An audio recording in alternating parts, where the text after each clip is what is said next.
Deixa eu só abrir aqui o meu esboço. Lucas capítulo 13, verso 1 ao verso 9.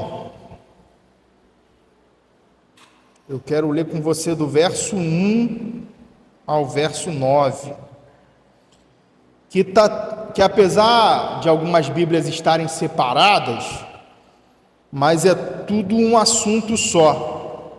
Diz assim: naquela mesma ocasião estavam ali algumas pessoas que falaram para Jesus a respeito dos galileus, cujo sangue Pilatos havia misturado com os sacrifícios que os mesmos realizavam. Então Jesus lhes disse: vocês pensam que esses galileus eram mais pecadores do que todos os outros galileus por terem padecido estas coisas? Digo a vocês que não eram. Se, porém, não se arrependerem, todos vocês também perecerão. E quanto àqueles 18 sobre os quais desabou a torre de Siloé e os matou, vocês pensam que eles eram mais culpados do que todos os outros moradores de Jerusalém? Digo a vocês que não eram, mas se não se arrependerem, todos vocês também perecerão.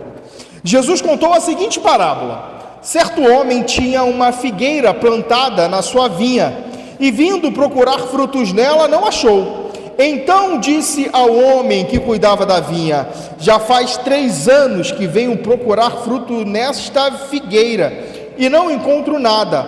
Portanto, corte-a, porque ela ainda está ocupando inutilmente a terra.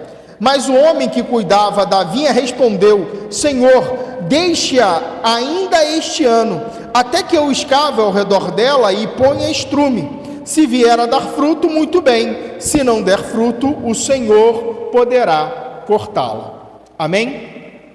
Esse parecem ser 2 textos, mas está dentro do mesmo contexto, do mesmo bojo, né? Uma das coisas que nós aprendemos é separar a perícope, né, os trechos. Então, normalmente, quando tem mudança de local, é que tem mudança, né, na nossa leitura também. Obrigado, irmã. Então, você percebe que no versículo 13, no versículo 1, Jesus, naqueles dias, ou seja, naquele momento ali, esses dias Jesus estava indo em direção a Jerusalém. Jesus estava descendo da Galileia e indo para Jerusalém. Então, naqueles dias, ou seja, durante aquela viagem, indo para Jerusalém, ele foi questionado a respeito disso aqui, né? No verso 10, já começa outra história. Você vê que o início do verso 10 é: num sábado, Jesus na sinagoga. Então, já mudou de cenário, já mudou de local. Portanto, apesar das nossas Bíblias estarem separados esses 2 textos, mas é uma coisa só, porque é no mesmo momento em que Jesus está conversando com o pessoal e conta-lhes uma parábola. O primeiro ponto que eu quero destacar aqui nessa passagem é o seguinte, do verso 1 ao verso 5, que Jesus vai tratar de uma realidade, e é uma realidade humana. Precisamos nos arrepender. Precisamos nos converter ao Senhor. E isso é interessante porque o questionamento é muito o que acontece nos dias de hoje. O primeiro questionamento é um questionamento político. É bem político. Porque olha só, Jesus está indo para Jerusalém. E quem é o governante da Judéia? Onde é que está Jerusalém? Pôncio Pilatos. E o pessoal chega para Jesus e fala: não se tem muito registro histórico disso que acontece aqui, né? Que ele vai dizer desses galileus que estavam oferecendo sacrifício e Pilatos mandou matá-los. Não se sabe o motivo. Sabe-se que é provável que fossem galileus, que assim como Jesus estava vindo da Galileia e indo até Jerusalém, e por algum motivo Pilatos mandou matar esses caras enquanto estavam no templo oferecendo o sacrifício.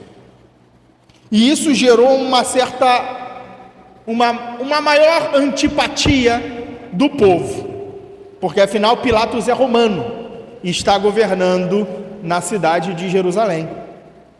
Então, o povo chega para Jesus, que está indo para Jerusalém, e faz essa perguntinha: Jesus, o que tu acha de Pilatos lá, que mandou matar aqueles homens?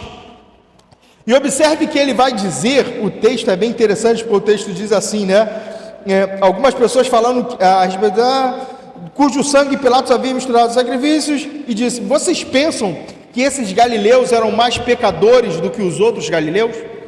Porque quando Jesus fala isso, vocês acham que esses caras, por morrerem, eles eram malfeitores e, portanto, sofreram o devido castigo do Estado? Esses homens eram tão malfeitores que por isso foram castigados e condenados à morte, mesmo dentro do templo, porque foi uma morte cruel? Eles estão fazendo essa pergunta, e a resposta de Jesus é muito boa, porque se Jesus falasse assim: não, Pilatos tinha razão, e já era, porque Jesus está dando razão a esse romano, percebe? Se Jesus, por sua vez, fala o seguinte: não, Pilatos estava no erro, imagine isso chega no ouvido de Pilatos. Pilatos, está vindo um cara aí, com uma multidão, e ele falou que tu é totalmente errado, Pilatos, ele está causando uma rebelião, Pilatos, contra você, Pilatos, porque o povo gosta de uma fofoca, isso desde sempre, Imagine a questão toda política. É o que hoje o pessoal, e aí trazendo para os dias de hoje, é mais ou menos quando alguém pergunta: você é de direita ou de esquerda? Eu sou do reino de Deus, eu sou do reino de Deus.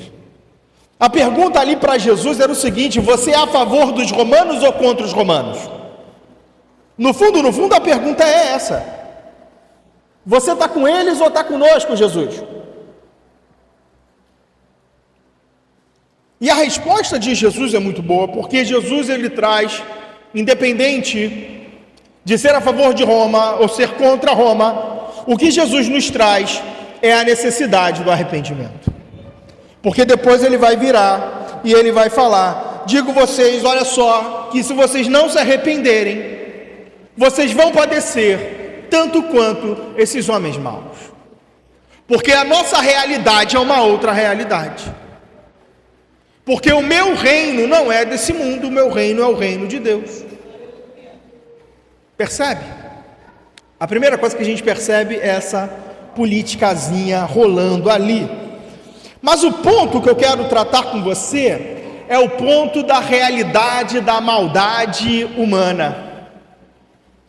E de quanto nós somos maus. E nós, às vezes, não olhamos para a nossa maldade. Quer ver? Olha só que interessante, esse texto aqui demonstra bem isso, até o verso 5. Jesus, ele fala de duas questões, a morte desses galileus e a morte lá dos operários na torre de Siloé. Foram mandados serem executados por Pilatos, seja lá qual foi o crime que eles cometeram, seja lá qual foi o problema que eles se meteram, Pilatos mandou executar aqueles homens. Então, para todo o resto da sociedade aqueles homens eram maus e, portanto, justifica a morte deles. Os 18 operários também da torre de Siloé, também havia ali no meio a ideia do seguinte: olha, se aconteceu esse mal na vida deles, é porque eles mereceram. E nós também somos assim. Quando acontece uma desgraça na vida dos outros, o que a gente pensa? Fala a verdade. Deve estar devendo. Está devendo. O mal veio sobre ele, porque, é a mão de Deus pesando. Não é isso? Nós somos assim. Porque o mal, as coisas ruins acontecem sempre com os outros. Por exemplo, quando Jesus está falando lá da torre de Siloé, ele fala assim, vocês pensam, no verso 4, quando aqueles que a torre caiu, aí no finalzinho ele vai dizer, vocês pensam que eles eram mais culpados do que todos os outros moradores de Jerusalém? Aqueles homens que estavam lá trabalhando na torre, na muralha de Jerusalém, que a muralha desabou, e vocês acham que aqueles homens eram tão ruins quanto vocês? Olha que interessante, né? Quando teve aquele desastre no Rio Grande do Sul, lembra que a enchente, foi ano passado, e foi aquela grande catástrofe que teve. Eu lembro que tinha uma imagem aérea que mostrava o estádio do Grêmio, o Olímpico, inundado, parecia um piscinão.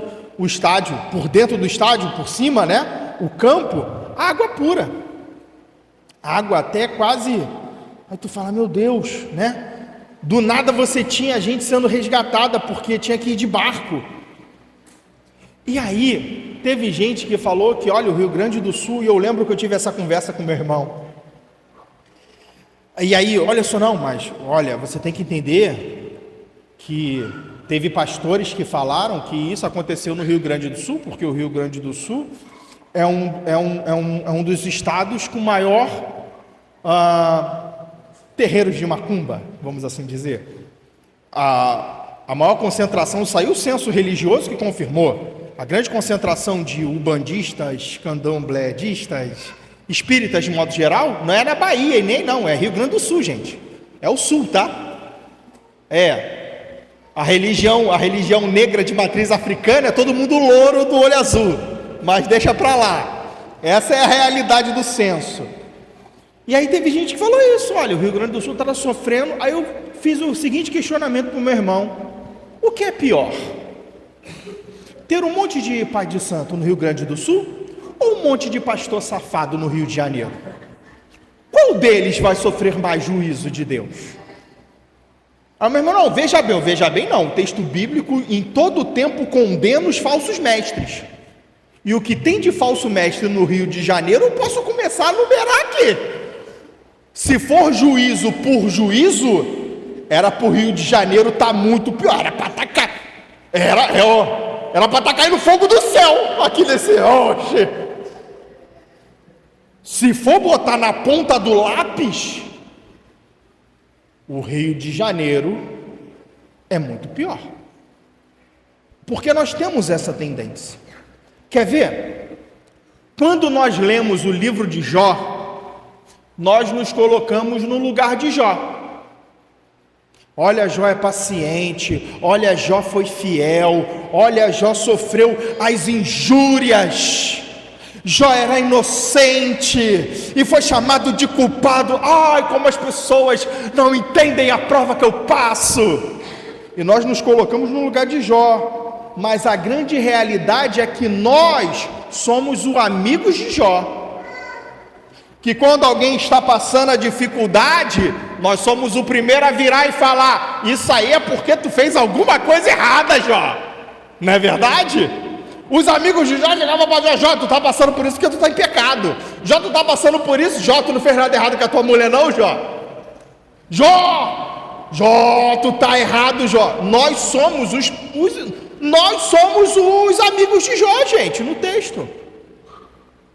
E temos que tomar cuidado. E o que Jesus ele vai nos mostrar aqui? Porque quando eu olho para o outro e eu vejo no outro e eu falo: esse outro está errado, eu deixo de olhar para o meu erro. O que Jesus está nos ensinando nesse texto é: o outro é ruim, mas você também é ruim, filho. A torre de Siloé, que foi aquele acidente que caiu e matou 18, vocês acham que só porque vocês estão vivos, vocês são melhores do que aqueles que morreram? Não. Vocês precisam se arrepender. E se não se arrepender, vocês vão perecer da mesma forma. Né?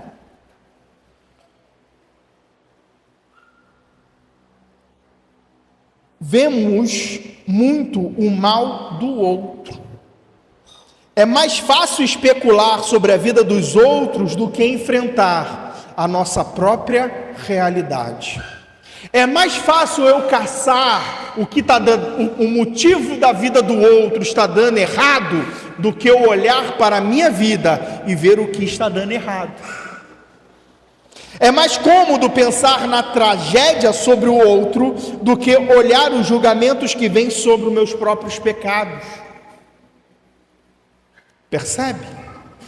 Jesus, ele está falando, olha, vocês estão olhando muito para os outros, mas vocês também precisam se arrepender. Vocês estão olhando muito para o problema dele lá, olha, ele precisa de salvação, hein? Eu conheço um monte de gente assim. Meu filho vai para a igreja. Tu não conhece gente assim? Meu filho vai para a igreja que para a igreja é melhor. E tu vai para onde? Calma aí que eu vou ali no bar rapidinho. Né? Meu filho, você tem que ir para a igreja. Meu filho, você precisa de Jesus. E o cara que está falando isso está com um baseado desse tamanho. Eu conheço gente assim. E você também conhece. Rapaz, preciso ir para a igreja, está dando coisa errada. Vai para a igreja, não é isso? Mas ele mesmo não vai. E nós temos que tomar cuidado com isso, porque é muito mais fácil, é muito mais cômodo. E nós temos a péssima mania de justificar um erro com outro erro. Justificamos a falha com outra falha menor, né? Exemplo, quem precisa se converter é o traficante que está lá no morro, traficando, levando a vida dos outros, viciando as pessoas, matando, roubando. Eles precisam de Jesus. Mas você também que mente, que inveja, também precisa de Jesus. E aí eu pego o exemplo aqui mais absurdo para poder falar, não, tá vendo? Eu sou diferente dele, gente. Eu, poxa, não mato ninguém. Como? Justificamos os nossos erros com outros erros. Porque aí parece que as nossas falhas são menores, né? E aí, como a minha falha é menor, poxa vida, todo mundo erra. Todo mundo erra sempre. Todo mundo vai errar. Né? A gente canta até pagode. Pagode. Não, piada horrorosa. Não é verdade isso? Jesus aqui, ele está virando e está falando, gente, vocês precisam se arrepender. Não adianta querer estar em Cristo, viver uma nova realidade, olhar os milagres, se eu não reconhecer aquilo que eu sou e aquilo que eu preciso de Jesus na minha vida para me transformar. Enquanto eu estiver olhando e pensando que o outro que precisa, o outro que está errado, o outro, eu deixo de fazer com que Jesus transforme a minha vida, porque para mim está tudo bem. Eu subo em um pedestal de salvação e me coloco como um salvo e falo, quem precisa é eles. E deixo de deixar que Jesus mude e transforme a minha vida. Essa frase está certa. E deixo de deixar ficou estranho, né? E não deixo melhor. E não deixo Jesus transformar a minha vida. esse primeiro ponto aqui, Jesus está falando, gente, arrependimento. É o que Paulo vai dizer mais belamente em Romanos, que todos pecaram e destituídos estão da glória de Deus. Portanto, todos nós, o pecado invade toda a humanidade. É o que Paulo vai dizer mais teologicamente. Isso que Jesus está falando aqui. Não adianta nós nos colocarmos em uma posição superior quando eu necessito que Jesus transforme a minha vida, quando eu preciso que Jesus realize um milagre em minha vida, quando eu preciso, porque é muito fácil eu olhar e falar, ele precisa de Jesus.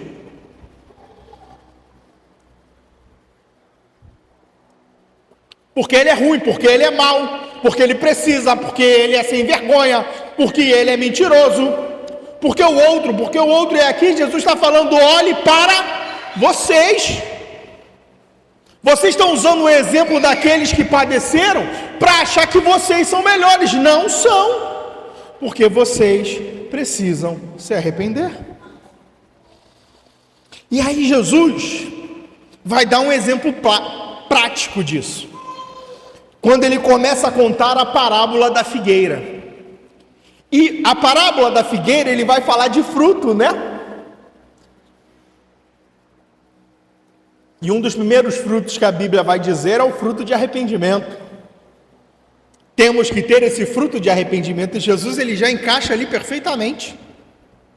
E tem uma frase de William Barclay que ele vai dizer o seguinte, eu gostei muito dessa frase, eu queria que você guardasse no seu coração, e diz assim: a inutilidade é um convite ao desastre. A inutilidade é um convite ao desastre. Deus não nos chama para sermos figueira inútil. E tem 5 coisas dessa figueira. 5 pontos interessantes rapidamente do texto. E eu vou até reler o texto para ficar fresco na sua memória. Jesus contou a seguinte parábola: certo homem tinha uma figueira plantada na sua vinha, uma figueira no meio de uma vinha. E vindo procurar fruto nela, não achou. Então disse o homem que cuidava da vinha, o vinheteiro, né? Já faz 3 anos que venho procurar fruto nesta figueira e não encontro nada. Portanto, corte-a, porque ela ainda está ocupando inutilmente a terra. Mas o homem que cuidava da vinha lhe respondeu: Senhor, deixe ainda este ano, até que eu escave ao redor dela e ponha estrume. E se vier a dar fruto, muito bem. Se não der fruto, o Senhor pode cortá-la. Olha só que interessante essa parábola, porque tem 5 coisas interessantes. Primeiro delas, essa figueira tinha vantagens. Essa figueira tinha vantagens, porque o texto vai dizer que ela estava no meio de uma plantação de vinhas. Ou seja, lembra que Israel é uma terra pobre, difícil de se plantar. Muitas áreas desérticas. É diferente daqui do Rio de Janeiro, que tu vai em qualquer lugar, tu acha uma terra para plantar alguma coisa. Lá não. Lá são alguns locais que você consegue plantar alguma coisa. Hoje não, porque hoje tem irrigação. A tecnologia melhorou, mas no passado eram poucas as áreas. Então aquela área tinha vinhas. Então era um local de terra boa. O local que a figueira está é um local de terra boa, porque sabe-se que ali dá vinha. A expectativa do dono, o texto vai dizer que o dono tinha uma expectativa, porque ele vai dizer que ele vinha ali sempre procurar frutos. Já era uma árvore grande, havia uma expectativa naquela figueira de gerar frutos. Porém, há um desapontamento. Toda vez que ele ia lá, ele não encontrava frutos.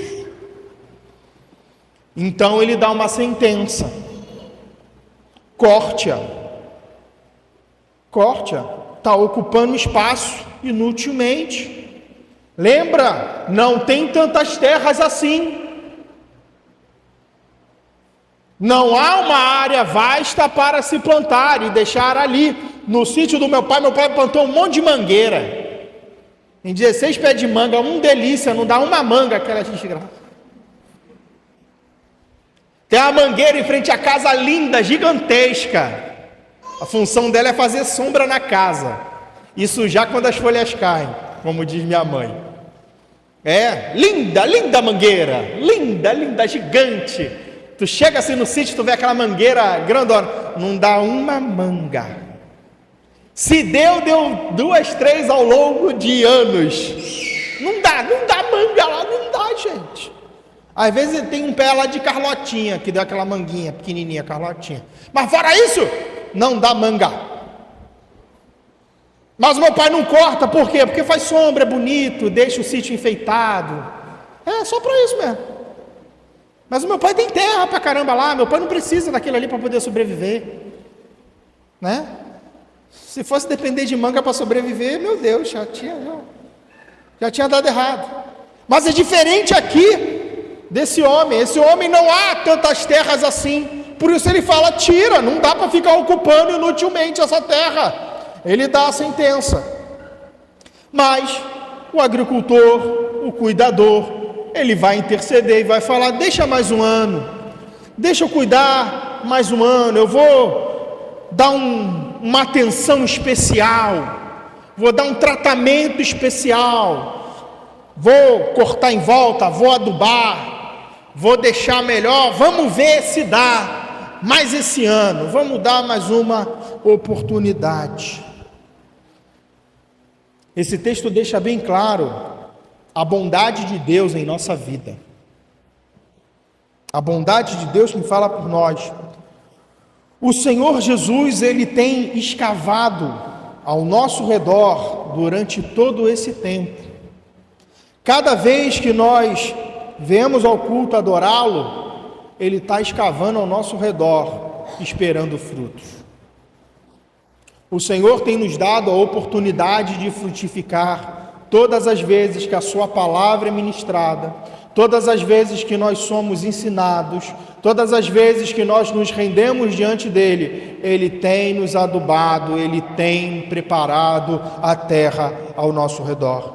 O tempo é tempo de frutificarmos para Deus e demonstrarmos esses frutos através de uma vida de santidade e arrependimento diante dEle. Entende? 2 Pedro 3,9 vai dizer que, olha, o Senhor, Ele ainda não voltou. Há uns que dizem que o Senhor tarda em voltar. Mas aí Pedro vai dizer, olha, mas Ele ainda não voltou pela misericórdia, porque Ele quer que todos se salvem. Ele quer que nós venhamos nos salvar. Então é tempo de nós olharmos, porque ao mesmo tempo que há uma bondade de Deus, também há uma severidade de Deus. Porque ao mesmo tempo que Ele nos dá toda a oportunidade de nós darmos frutos, haverá um tempo que não haverá mais. Entende? Porque a sentença é corte-a, mas vamos ver se dá fruto. Vivemos no tempo da graça, e o tempo da graça é esse tempo do adubo ao nosso redor. O tempo da graça é o tempo da misericórdia de Deus sobre a nossa vida, é um favor imerecido, porque o que nós merecíamos era ser cortados, mas o que o Senhor nos diz é, olha, eu estou cavando ao teu redor, eu tenho preparado um local para que você venha gerar frutos, para que você venha dar frutos, eu tenho cavado, eu tenho te dado cada vez mais a oportunidade. E essa parábola, ela termina de uma maneira abrupta, né? Porque qual é a conclusão dessa parábola? Não tem. Parou para pensar? Não tem. Nós não sabemos se deu frutos, nós não sabemos se o cuidado deu certo, se surtiu efeito, se não surtiu efeito, se ela foi cortada, se ela não foi cortada. Não tem conclusão. Sabe por quê? Porque vai depender da resposta de cada um de nós. vai depender da resposta que Jesus fez lá no começo: é necessário que se arrependa. E essa resposta, nós somos a figueira, nós somos essa figueira. E como nós respondemos a esse cuidado de Deus em nossa vida? Nós temos dado frutos? Nós temos frutificados? Essa é a pergunta. O que aconteceu com a árvore é o que acontece comigo. O Senhor tem preparado ao nosso redor e nos dado a oportunidade a cada dia de gerarmos frutos. A graça de Deus sobre a nossa vida é para que nós venhamos gerar frutos. O milagre de Deus sobre a minha vida e sobre a tua vida é a transformação. A árvore que não gerava frutos, agora gera. Tem que gerar, porque aí eu volto na frase de Barclay: a inutilidade é um convite ao desastre. A árvore que não dá fruto, ela é cortada. A árvore que não dá fruto, o Senhor tira. E portanto, como gerar frutos? Através do arrependimento e transformação na minha vida. E a partir do momento que eu me entrego a isso, o milagre de Deus, a renovação de Deus, os milagres, a salvação, a transformação, os frutos, tudo isso acompanha. Mas eu tenho que entender que haverá um tempo que não vai ter mais.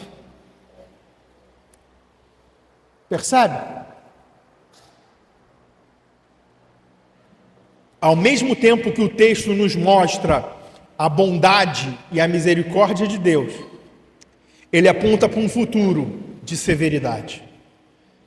Portanto, esse texto, esse início desse capítulo, do capítulo 13, Jesus ele nos faz um convite a nos arrependermos e mediante a esse arrependimento gerarmos frutos.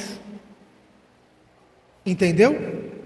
Por isso que as passagens estão, por isso que eu tenho que olhar para mim, por isso que eu tenho que ver a minha situação e fazer o seguinte questionamento: o Senhor tem me dado todo o cuidado, o Senhor tem ministrado a sua palavra, o Senhor tem ensinado, o Senhor tem falado à sua igreja, o Senhor tem adubado a minha terra, e eu tenho dado frutos? Ou eu sou duro de coração, ou eu sou teimoso, ou eu vejo o problema para o outro? Essa palavra é para o irmão Igor. Essa palavra é para o irmão Igor. Essa palavra é para ele, essa palavra é para o outro, essa palavra é para tal. Mas a palavra é para mim, a palavra é para a igreja, a palavra é para todos nós. E portanto, eu tenho que gerar e dar esse fruto. Porque quando eu começo a gerar frutos, eu começo a ver a mão de Deus agindo na minha vida e através de mim. Quando eu começo a dar frutos, eu começo a ver a transformação no ambiente em que eu estou. Eu começo a ver as coisas mudarem, porque eu estou dando frutos. E o fruto não é para mim, o fruto é para o outro. E às vezes nós queremos ser como uma grande, bela e magnífica árvore, cheio de flor, linda, estupenda, uma árvore maravilhosa, carnavalesca. Mas não é isso que importa. O que importa é o fruto. O que importa é aquilo que nós produzimos. E quando as pessoas olham para você, elas têm que ver os frutos de Cristo Jesus na sua vida e através de você. Senão não dá, irmãos. Senão não dá. Temos sido a cada momento cuidado por Deus. A bondade de Deus está no cuidado. Então olha esse cuidado, o quanto o Senhor já falou contigo, o quanto o Senhor tem falado contigo, o quanto o Senhor tem escavado e cuidado de você. mas você só percebe isso se você tem o desejo e fala: Senhor, eu quero gerar frutos, eu quero que esses frutos gerem milagres na vida dos outros, eu quero que esses frutos gerem salvação aonde eu estiver, transformação e vida. É para isso que o Senhor nos aduba, nos rega, cuida de nós. E quando isso acontece, tudo é transformado pelo Senhor. Amém? Se coloque de pé, vamos orar em nome de Jesus.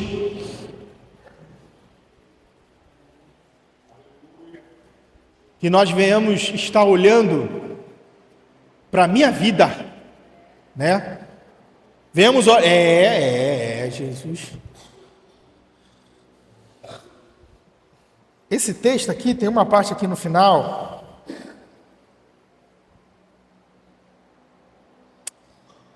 Deixa para lá. Depois os irmãos leem um capítulo inteiro.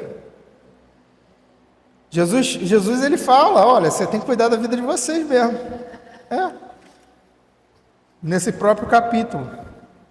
Jesus vai chorar por Jerusalém. Eu não sei se é nesse capítulo 13 ou no 14. Mas depois aí eu acho. Depois os irmãos leem com calma.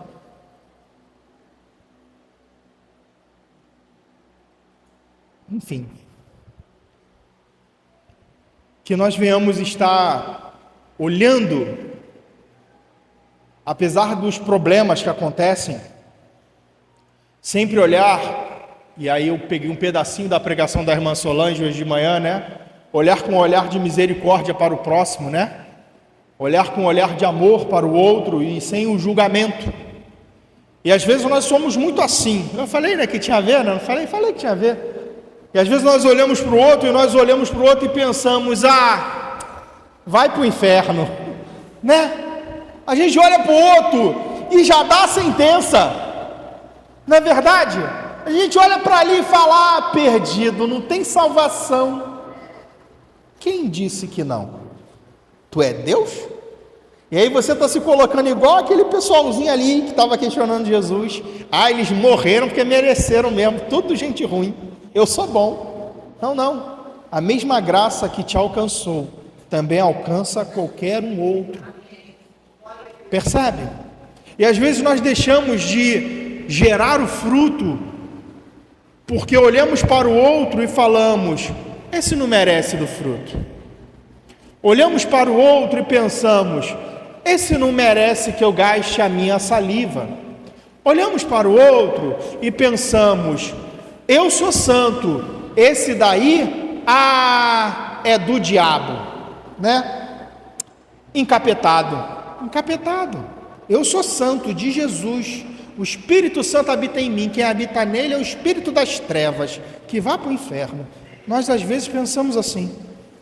E o que o Senhor nos manda é que nós venhamos olhar para nós e pensar: eu sou tão ruim quanto ele. Sou ruim de uma maneira diferente. Sou ruim de um outro modo. Sou ruim porque eu não falo de Jesus. Guardo um Jesus só para mim. Sou mal porque... Cuidado, porque eu me coloquei numa posição superior. Temos que tomar cuidado, porque a graça de Deus é isso aí, meu irmão. A graça de Deus que nos invade é a graça de Deus que tem que ir para outro. Isso é dar o fruto. Isso é estar sendo regado pelo Senhor. Amém? Vamos orar. Senhor, nós te louvamos, ó Pai, te agradecemos, ó Deus, por essa noite, pela tua palavra. Que nós venhamos, ó Deus, estar a cada dia nos arrependendo, ó Pai, diante da Tua presença, Senhor. Que a Tua palavra, Deus, que tem, Senhor, nos adubado. Que a Tua palavra, Senhor, que tem, ó Deus, traga, ó Pai, o cuidado à nossa vida, Senhor. Que nós venhamos reconhecer esse cuidado, Pai. E que nós venhamos, Senhor, gerar frutos. Que nós venhamos, ó Deus, frutificar mais e mais a cada dia, Senhor. Que a Tua graça e a Tua misericórdia, Pai, venha estar sempre sobre nós, Senhor, porque nós somos dependentes, ó Pai, de Ti, somos dependentes, Senhor, do Teu cuidado. Continua, Senhor, cuidando de nós. Continua, Senhor, trazendo, ó Deus, a paz. Continua, Senhor, livrando-nos, ó Deus, de toda a peste, ó Pai. E que, Senhor, nós venhamos dar frutos, ó Deus. Nós venhamos, ó Pai, dar frutos dignos de nosso arrependimento. Que esses frutos, ó Deus, venham alimentar e transformar onde nós estivermos. Que onde nós estivermos, Senhor, que milagres venham acontecer através dos nossos frutos, através, ó Deus, das nossas palavras, através, Senhor, da transformação em nossas vidas, ó Pai. Usa-nos, ó Deus, com poder e autoridade, Pai. Senhor, que Tu tenha, ó Deus, cuidado de nós, para que nós possamos cuidar de outros. Que Tu tenha cuidado de nós, Senhor, para que nós possamos levar a Tua palavra e a Tua transformação. Que nós possamos não ficar olhando para os problemas dos outros, mas olharmos os nossos, ó Pai, e nos arrependermos e deixarmos, ó Deus, que Tu venhas cuidar de nós e nos transformar, Senhor. Nos abençoe, ó Deus, em nome de Jesus. Amém.